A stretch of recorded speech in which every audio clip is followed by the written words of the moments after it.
Bienvenue dans la deuxième édition de Journal de tatouage. Donc pour ceux qui ne connaissent pas, Journal de tatouage, c'est une série de vidéos que j'ai lancée sur ma chaîne concernant le tatouage, bien vu. Donc je les ai lancées ces vidéos à l'occasion du tatouage que je suis en train de faire sur mon bras.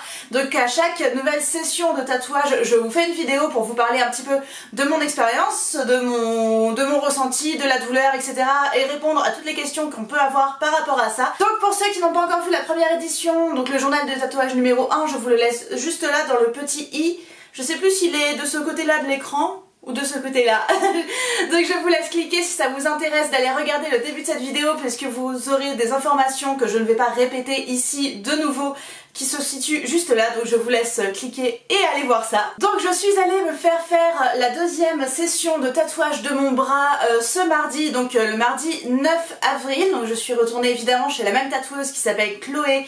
Je vous laisserai son petit Instagram juste là et également toutes les infos dans la barre d'infos si vous avez besoin de quoi que ce soit en termes d'informations. Vous avez tout juste là en dessous. Donc pour cette deuxième session, il fallait qu'on finisse les tracés de tout ce qui n'avait pas été fait la première fois, parce qu'on n'avait pas eu assez de temps pour tout terminer.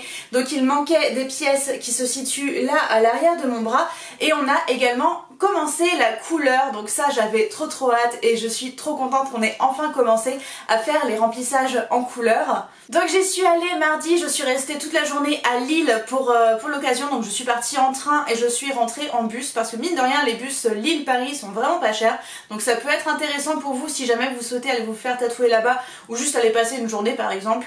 Je dis ça, je dis rien, mais bon, c'est toujours une information sympa à avoir.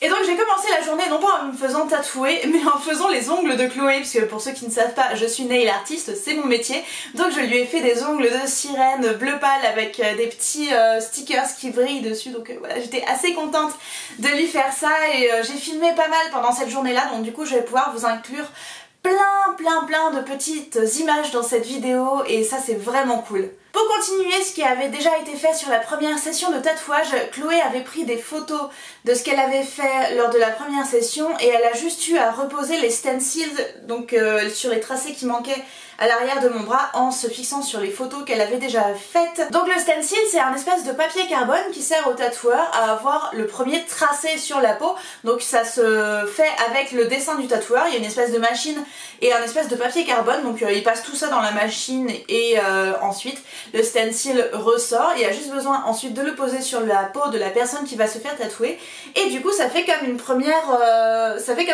esquisse, on va dire, du dessin. Et ensuite le tatoueur a juste à prendre sa machine, son aiguille et son encre, et donc à repiquer par-dessus ce premier tracé. Donc du coup le tatoueur, lorsqu'il va vous faire un tatouage, il va pas juste prendre votre peau vierge comme ça et commencer à tatouer en mode YOLO sur votre peau. C'est pas toujours comme ça que ça se passe. Ça peut se passer comme ça pour les tatoueurs qui sont vraiment très bons et qui ont ce style là, etc. Mais voilà, pour la plupart des tatoueurs, il y a déjà un premier tracé. Ça permet au client aussi d'être certain de l'emplacement de la pièce de tatouage qu'il va recevoir. Donc le stencil, une fois qu'il est posé, si l'endroit vous convient pas, vous dites au tatoueur bah non, j'aime pas trop, est-ce qu'on peut plutôt le mettre un peu plus bas, un peu plus haut, un peu plus sur le côté, enfin bon bref, voilà. Ensuite vous modifiez, et une fois que vous êtes d'accord, et bah du coup le tatoueur va commencer à piquer par-dessus. Donc Chloé a reposé les stencils qui manquaient pour les tracés qui étaient manquants sur l'arrière de mon bras, et elle a commencé donc par faire ces tracés là lorsqu'elle m'a tatoué mardi, et elle a également repassé sur certains traits qui s'étaient un petit peu effacés à cet endroit là de mon bras. Donc maintenant tout est nickel et je suis très contente. Au niveau de la douleur, bah écoutez, franchement pour le bras et pour les tracés, pour moi ça a été, j'ai pas eu si mal que ça, j'étais là tranquille, je lui tendais mon bras, et franchement c'est pas la première fois que je me fais tatouer, et je me suis fait tatouer à des endroits qui font vraiment beaucoup plus mal que ça, donc je pense que ça m'aide forcément. Donc si c'est un premier tatouage, peut-être que c'est pas très agréable, mais c'est vrai que moi j'ai eu tellement mal sur des tatouages que j'ai déjà fait, par exemple sur mes pieds ou sur ma cuisse, que du coup pour moi bah, le bras pour l'instant ça se passe très bien, donc je suis absolument ravie. Ensuite, une fois que Chloé a fini de réaliser les tracés sur mon bras, elle a attaqué les remplissages en couleur. Donc pour ça c'est un petit peu différent que pour les tracés, puisque les tracés se font avec juste une seule aiguille d'un diamètre plus ou moins différent, mais les remplissages de couleurs ça se fait avec comme un assemblage de plusieurs aiguilles. En fait ça ressemble presque un petit râteau en fait avec des aiguilles qui sont assez rapprochées les unes des autres. Et du coup c'est avec ça qu'on fait des remplissages de couleurs. Donc au niveau de la douleur, je vais pas vous mentir, c'était un petit peu différent. Forcément ça fait un peu plus mal parce qu'il y a plus d'aiguilles qui piquent en même temps. C'est beaucoup moins agréable. Mais en tout cas c'est passé assez vite pour moi. Donc j'étais assez contente puisque finalement il nous restait pas beaucoup de temps sur la fin de la journée pour faire ça. Donc on n'a pas pu tout faire. Mais ça, le reste se fera sur les sessions suivantes. Donc pour la couleur, elle a utilisé plein de teintes pastel, des teintes que j'aimais beaucoup, donc j'étais absolument ravie. Elle a rempli pour ça des espèces de petits capuchons en plastique avec toutes ces teintes.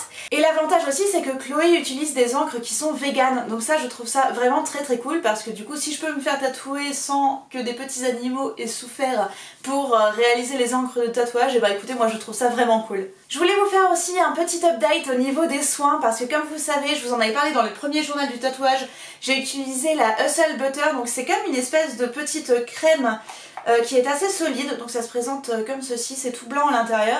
Et à l'intérieur il y a de l'huile de coco, de l'huile de... je sais même plus quoi, il y a de la mangue, il y a du tournesol, du romarin, de la papaye, du karité, enfin bon bref, que des bonnes choses. Ça aussi c'est vegan, donc c'est vraiment cool, c'est aussi non testé sur les animaux, donc c'est vraiment top de chez top. Et il n'y a que des ingrédients naturels dedans, donc c'est la première fois que j'utilisais ce produit là et finalement j'ai été très contente. Parce que contrairement à la crème Bepanthen que la plupart des tatoueurs recommandent, et ben ça n'a pas du tout taché mes vêtements, ça n'a pas du tout collé, c'était pas du tout désagréable à porter. Là comme vous voyez, là j'en ai mis sur mon bras et franchement ça ne se voit pas, enfin ça brille un tout petit peu, mais en fait ça va hydrater la peau sans avoir un effet vraiment dégueulasse et collant.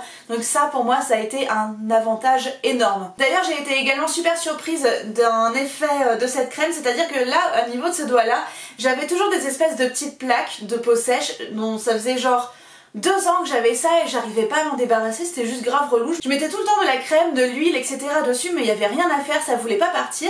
Et en fait, en me tartinant de Hustle Butter pendant quasiment un mois pour faire cicatriser les premiers tracés sur mon tatouage, bah du coup j'en ai mis là également et ça a fait quasiment disparaître toutes les petites crevasses que j'avais sur ce doigt, donc je suis super contente. Et je pensais pas du tout que ça allait pouvoir m'aider, mais en fait c'était vraiment une super bonne surprise. Donc c'est vraiment pour dire que mine de rien cette crème là a fait des miracles et je m'y attendais pas, mais c'était vraiment une très belle surprise. Par contre ce pot là était un peu trop petit pour moi parce que mine de rien je l'ai utilisé matin et soir pendant quasiment un mois sur l'ensemble de mon bras, donc je l'ai tué en un peu plus d'une semaine. Et finalement j'en ai racheté un beaucoup plus gros sur Amazon, donc je vous laisserai dans la barre d'infos les liens Amazon pour acheter ces produits si ça vous intéresse. Donc le petit pot coûte aux alentours de 10 € et le gros pot coûte aux alentours de 25.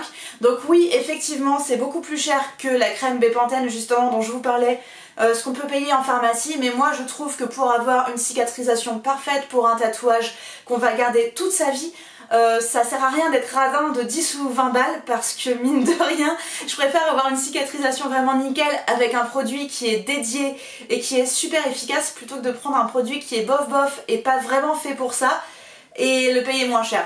Après vous faites comme vous voulez, mais moi en tout cas c'est le conseil que je vous donne avec mon expérience. J'espère que cette deuxième édition de journal de tatouage vous aura plu, surtout n'hésitez pas à laisser un pouce en l'air sur cette vidéo si c'est le cas et à me laisser un petit commentaire pour me dire ce que vous en avez pensé et si vous avez encore des questions sur les tatouages évidemment n'hésitez pas à me les laisser également dans les commentaires. Si vous êtes nouveau sur ma chaîne vous pouvez également vous abonner, comme ça vous ne louperez pas les prochaines vidéos. Vous avez le bouton s'abonner juste là en dessous de la vidéo, on est bientôt 4000 sur ma chaîne, c'est un truc de ouf donc ça me ferait super plaisir si on pouvait les passer dans les prochains jours, ce serait vraiment génial. Donc n'hésitez pas à vous abonner si le cœur vous en dit.